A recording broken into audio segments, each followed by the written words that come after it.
a consequência das palavras na outra vida. A caridade é chama divina que arde sem consumir.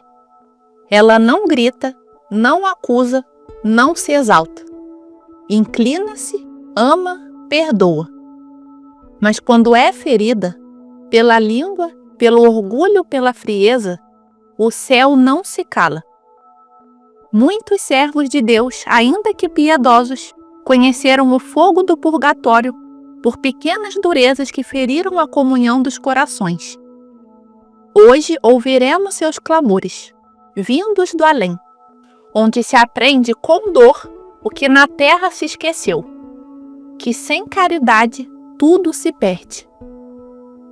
Um religioso que feriu a caridade em relação a São Luís Bertrand recebeu após a sua morte um castigo terrível. Ele foi mergulhado no fogo do purgatório, onde teve de permanecer até que a justiça divina fosse satisfeita. Além disso, não pôde ser admitido na morada dos eleitos antes de ter realizado um ato externo de reparação, que serviu de exemplo para os vivos. Eis como o fato é relatado na vida do santo. Quando São Luís Bertrand, da Ordem de São Domingos, residia no convento de Valência, havia na comunidade um jovem religioso que dava demasiada importância à ciência humana.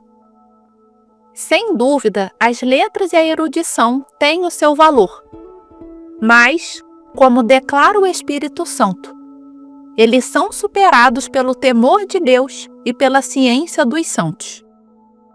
Non super timentem domino. Essa ciência dos santos que a sabedoria eterna veio nos ensinar consiste em humildade e caridade.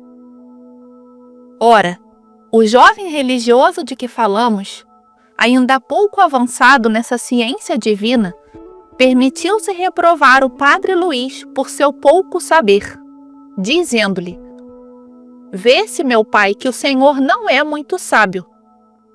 "Meu irmão," respondeu o santo com suave firmeza, "Lúcifer foi muito sábio, e no entanto não foi menos condenado." O irmão que cometeu essa falta não pensou em repará-la. Contudo, ele não era um mau religioso. E algum tempo depois, ao cair doente, recebeu todos os sacramentos e morreu em paz com o Senhor.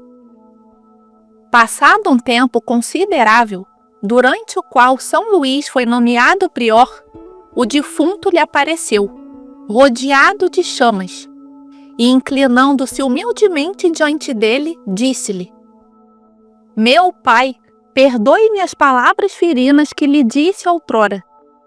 Deus não permite que eu veja sua face antes que o Senhor me tenha perdoado essa falta e celebrado por mim o santo sacrifício da missa."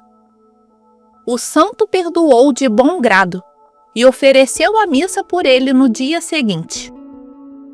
Na noite seguinte, ainda encontrando-se no coro, ele viu novamente o defunto aparecer-lhe, mas agora glorioso e subindo ao céu.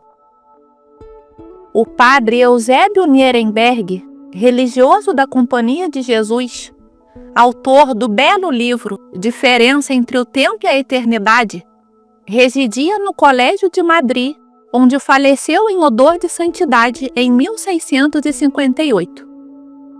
Este servo de Deus, singularmente devoto às almas do purgatório, rezava um dia com fervor na igreja do colégio por um padre que falecera recentemente.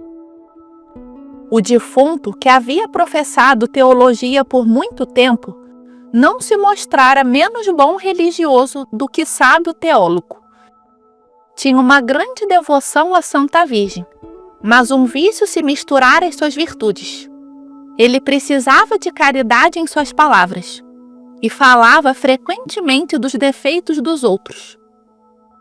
Enquanto o padre Nierenberg recomendava sua alma a Deus, o religioso lhe apareceu e revelou seu estado. Ele estava sofrendo grandes tormentos por ter falado frequentemente contra a caridade. Sua língua em particular, instrumento de suas falhas, estava sendo atormentada por um fogo abrasador. A Santa Virgem, em recompensa pela devoção que ele tivera por ela, havia-lhe obtido permissão para pedir orações. Ele deveria, ao mesmo tempo, servir de exemplo para seus irmãos, para ensiná-los a vigiar cuidadosamente todas as suas palavras. O padre Nierenberg, tendo rezado e feito muitas penitências por ele, finalmente obteve sua libertação. O religioso mencionado na vida da bem-aventurada Margarida, por quem esta serva de Deus sofreu tão cruelmente durante 3 meses, também estava sendo punido, entre outras faltas, por seus pecados contra a caridade. Eis como ocorreu essa revelação. A bem-aventurada Margarida Maria, lemos em sua vida, estando uma vez diante do Santíssimo Sacramento, de repente se apresentou a ela um homem totalmente em chamas, cujos ardores a penetraram de tal forma que ela sentiu como se estivesse queimando junto com ele. O estado lastimável em que ela viu esse defunto fez com que derramasse lágrimas. Era um religioso beneditino da congregação de Cluny, a quem ela havia se confessado outrora e que fizera bem à sua alma ao lhe ordenar que comungasse. Em recompensa por esse serviço, Deus lhe permitiu se dirigir a ela para encontrar alívio em suas dores. O pobre defunto lhe pediu que durante 3 meses tudo que ela fizesse ou sofresse fosse aplicado a ele. Ela lhe prometeu isso, depois de pedir permissão. Ele lhe disse então que a primeira causa de seus grandes sofrimentos era ter buscado seu próprio interesse antes da glória de Deus e do bem das almas, por apego excessivo à sua reputação. A segunda causa eram suas faltas de caridade para com seus irmãos.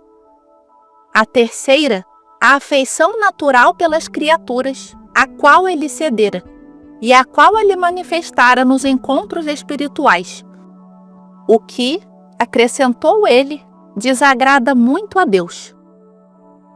É difícil dizer tudo o que a bem-aventurada teve de sofrer durante os 3 meses seguintes. O defunto não a deixava.